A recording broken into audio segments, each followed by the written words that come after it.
representatives we have, so I'm going to pick on the one I know. Yeah, I was trying to download whether that's possible or not. That's my first question. Is that possible to download now, or it's a publicly not? Yes, the beta version can be downloaded now, but it's untested, so there might still be some bugs in there, but yes, you can download it. Yeah, that was my basic question, because as you mentioned, I'm a director of the Chittor National Park. We are using mist since last 2 years, and a few months back we have been told that we will be able to convert mist into smart. We have already received one training for us, and then Craig, the member, is trying to hold another meeting for us once this software is operating. So we're waiting that training to happen, and then convert that to mist and expand that into our whole park. We're testing in 14 posts out of 50. So from this year onwards, once we receive the training in software, we're going to expand that to the whole park and see. Because like the map, we stored the first map, repeated patterns, and then second map. You'll see that happens exactly. Excellent. We're testing in smaller parks, which looks more working in the other part of the country, which has got 300 square foot area. My park is something like 932, with difficult terrain. So one of the problems for smart or any pattern means is accessibility and seasonality. Even if you like to be in forest with difficult terrain and difficult grasslands of forest, you won't be because of different access problem. It's not because you don't know that there are problems happening, but it's because the access to those sites will not be easier all the season, all the time with river or forest or grasslands or floods or rain or mangroves or whatever. So those are the limits we still in field, but it looks like they could be working for us.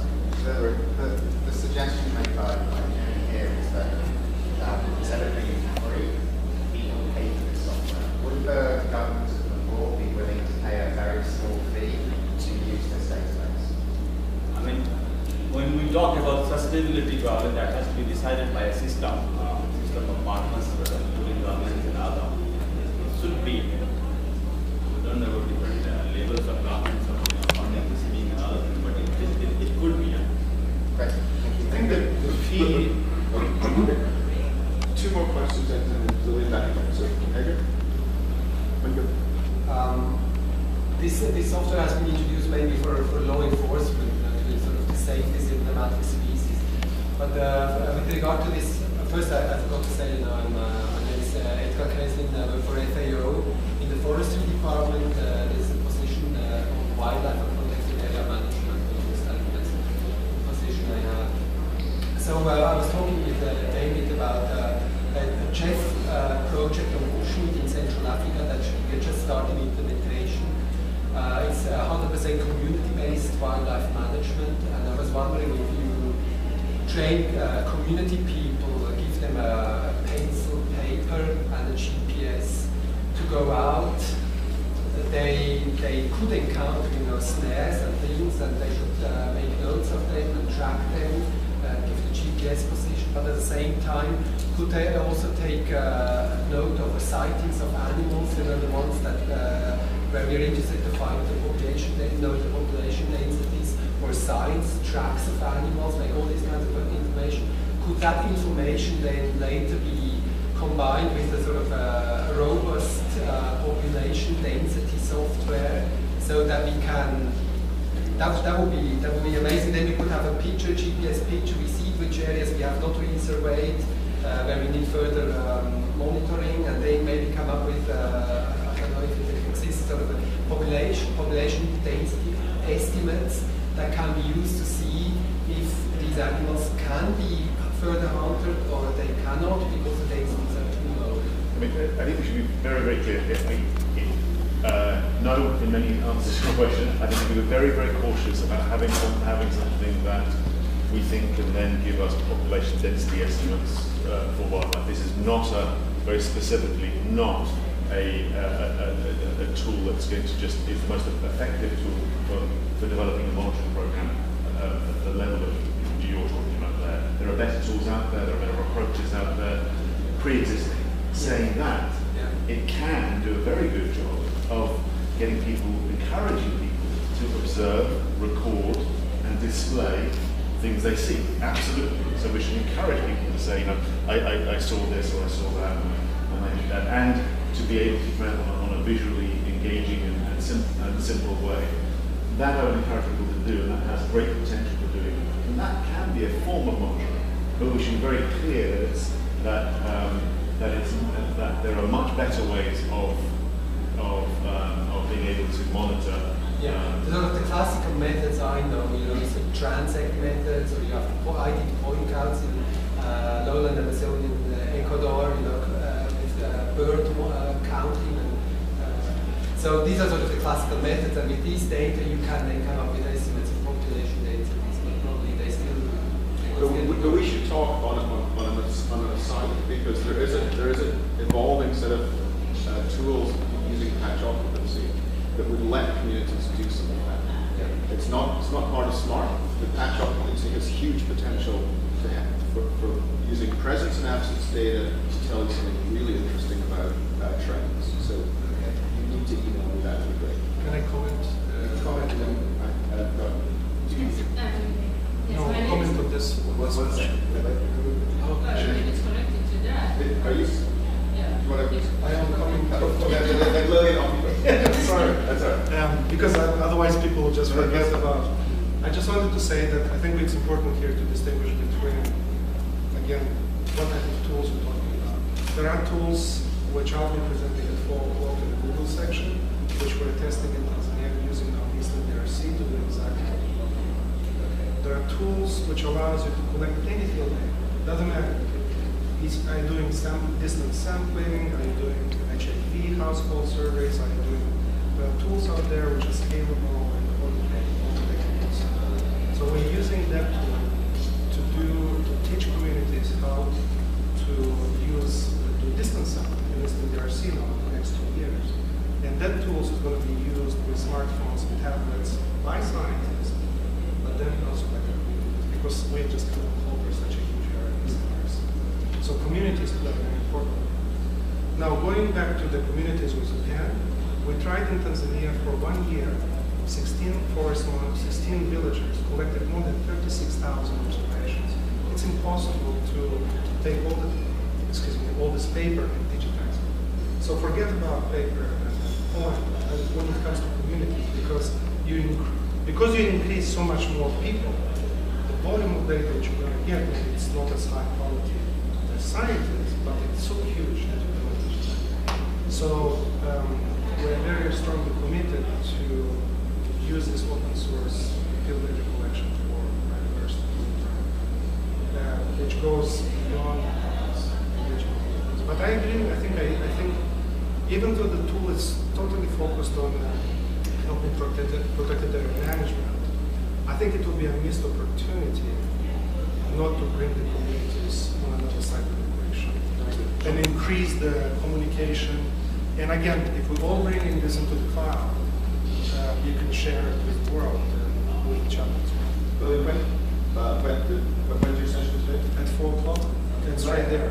At 4 o'clock. Here at the Google training. Great. Thank you. My name is Midori Paxton. I'm from UNDP, based in Bangkok. Basically, UNDP as an organization, we have system strengthening projects all over the world. You said 40 countries, and more recently, like under my direct portfolio, we have projects coming up in Indonesia, Malaysia, and Myanmar soon, and so there's a great opportunity, and we're already kind of talking to colleagues in the regions and embedding this introduction, training, and institutionalization of this kind of monitoring system through such projects. So I see that there's a tremendous opportunities using this kind of project to really disseminate the information method, and again helping institutionalizing within the agencies, because their projects are executed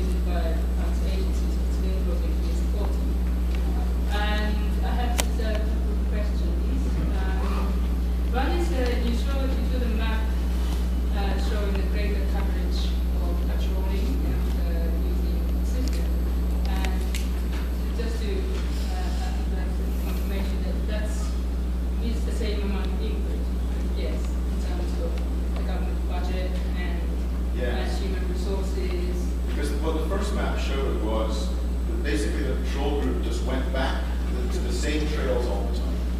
And what they did using this was they began to take different paths and learn basically to try and figure out where were the major hotspots or threats within their area. After they figured that out, they stopped going to many areas as frequently because they weren't seeing anything. And they redoubled their efforts in the places that it was more and more threatened for still the same number of guards, still the same amount of resources. That's right. Yeah. Okay, and then another question is that you also show the graph showing the number of patrol versus the level of threats for down. And just wondering how that level of threats are determined, if it's the number of illegal cases apprehended in far. I am told that initially at least as patrol intensity or efficiency increase, the cases will go up, which might show that threat goes up after OT coming down. And we always, when we show the numbers of encounters, it's a ratio of encounters by effort. So that absolutely, if you go out every day in a month, your encounters with things are going to go sky high. But so we don't report just the encounters. We report encounters by effort, which controls for how hard you're working. So that chart was encounters, hunting encounters, and could be hunters, fires, snares, shotgun packages, anything, but controlling for how hard you're working. And so when you see a decline, it really means that there's something happening. Yeah, Does that make that's sense? great, because that kind of thing would be a great indicator Oh, yes. for projects, because they always struggle with the sort of threat reduction indicator within the project. And actually, Midori, the recent UNDP GDF in Cambodia, we used NIST, the precursor to SMART, as one of the major indicators over the 5 years of success. And the project was got recently at the highest level of grading, and it's one of the things they noted in there was one of the first projects they'd seen of landscape GDFs, the CALM, that had actually used metrics to be able to display how the threats had changed over a 5-year period. Because we all commit to doing that. Whenever we sign these projects, we always commit to doing that. But you always read the reports at the end. It's not that they haven't necessarily done it, but there's no necessary evidence for it. Yeah. And so it was not noted actually by the Jeff. For our purpose as well. Yes, you and then. I work in the National Governmental Agency in Nigeria. So my question is, why did you present your presentation with the traveling, with the Painted Area organization? Are you presenting something with them? Presenting your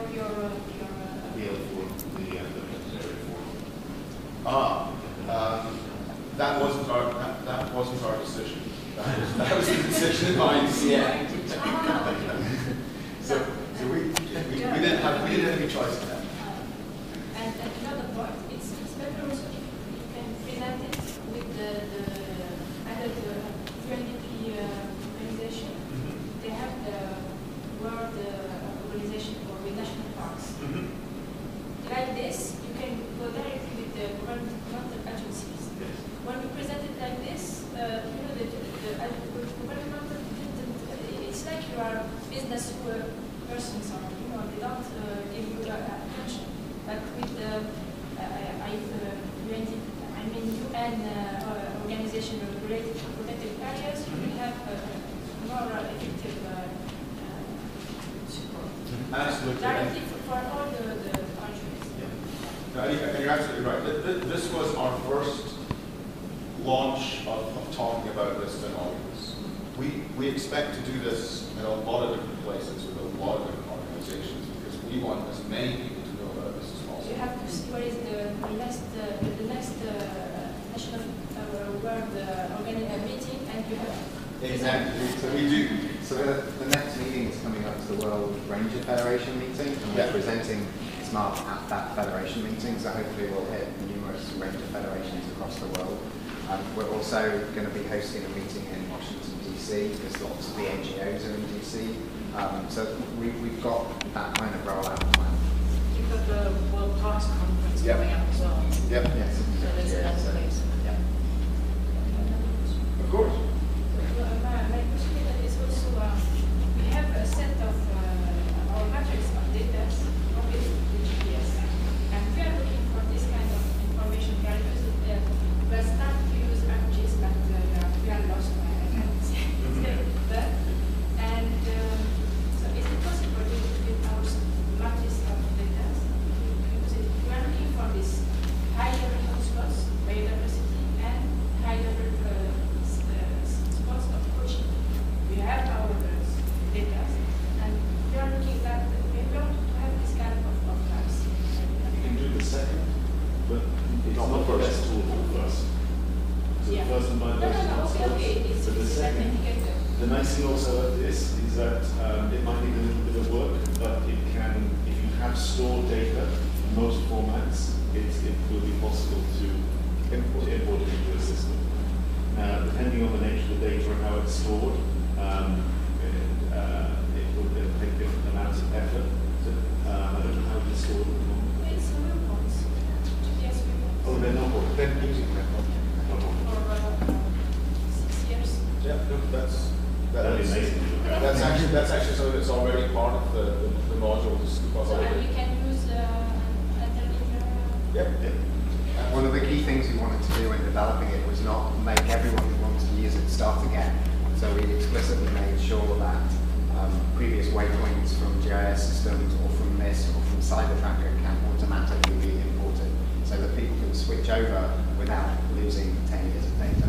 So we've been very careful about that because we're all using NIST already and we don't want to start again. Yeah, it's a good question. WS Singapore, I have a question in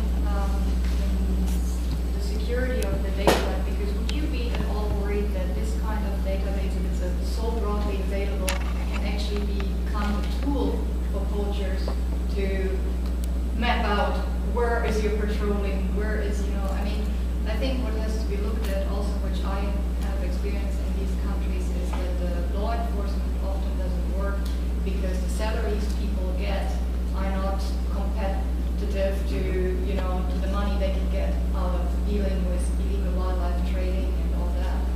So if in your group of rangers there's so much information available and visualized, that it's so much easier to share with a body who actually is the next one who's going to go in the forest and hunt the tiger. I'm just thinking, have you thought about security of data in this regard? Yes, and it's also a big question for governments because, of course, a lot of this is government data.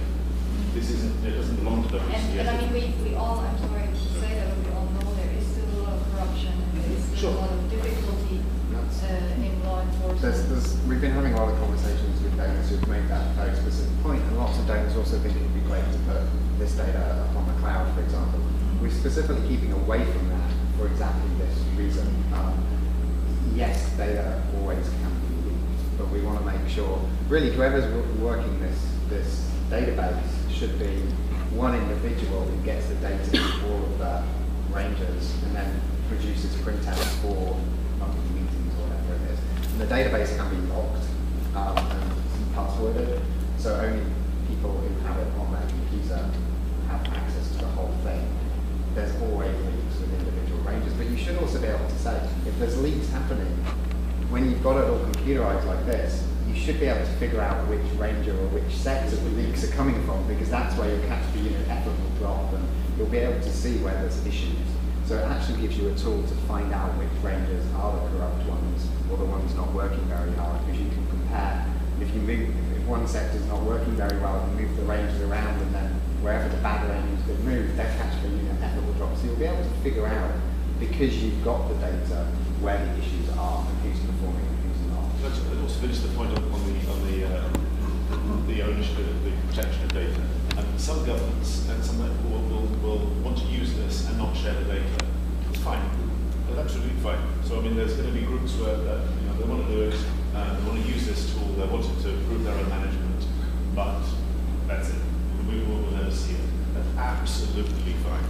And that's what we want to make very clear to people. Of course, it'd be great to be able to share, and the idea of being able to do global analyses on how things are going in areas would be fantastic. But we need to make it very clear, especially to governments, that these are your data, you own it, and you ultimately can decide what happens. And absolutely, we worried about, gosh, wouldn't it be great to show all these maps about where we've seen tiger sign? Go there. But think about aggregating, think of a nation just coming up with an aggregate value for how well are they doing on reducing threats. It's got no spatial component. It just says, over the last year, we've seen a 50% decline in the numbers of incidents that we've encountered. So I think whilst not producing effort. Yeah, exactly. But so I think that absolutely there's risks about when you begin to display data that actually might